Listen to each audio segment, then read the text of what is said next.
Rímskokatolícky kostol Na Nebovzatia Panny Márie v Chynoranoch. Prvá písomná zmienka o obci, ktorej dôležitou súčasťou bol a je už doposiaľ kostol, pochádza už z roku 1243.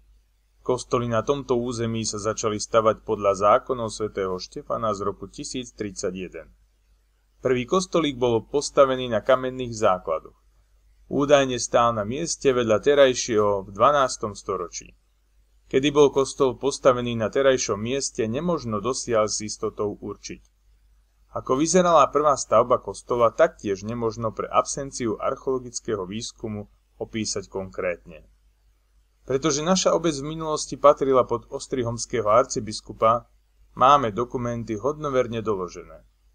Našou prioritou bolo získať z archívov najstaršiu kanonickú vizitáciu farnosti.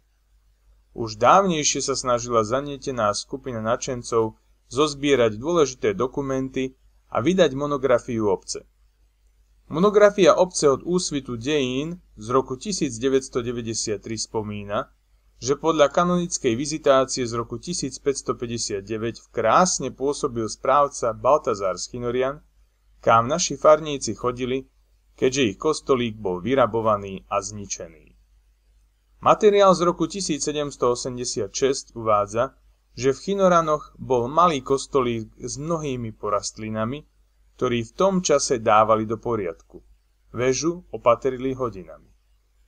Presný rozsah prestavby z roku 1787 zatiaľ nepoznáme. Pôvodný charakter hlavnej lode a veže však ostal zachovaný až do prestavby v roku 1908, keď bol kostol prestavaný do dnešnej podoby zásluhou vtedajšieho farára Ignáca Volanda. Pri prestavbe boli k hlavnej lodi pristavené dve bočné. Spojenie interiérov lodí sa dosiahlo prebúraním múrov medzi nosnými stĺpmi, kde boli predtým okná. Vysvetený bol dňa 8. novembra 1908 a pri tejto príležitosti sa v našej farnosti vždy druhú nedeľu po sviatku všetkých svätých koná hodová slávnosť posvetenia kostola. Ignác Voland sa dožil vysokého veku a naši farníci mu po smrti na znak vďaky postavili pietný pomník na miestnom cintoríne. Dnes sa v našom kostole miešajú prvky barokové s renesančnými. Vo vnútri kostola sa z pôvodnej výzdoby nezachovalo takmer nič. Dnešná vnútorná výzdoba kostola pochádza zo začiatku 19. storočia i z novšieho obdobia. Maľby realizoval majster Massani technikou fresky.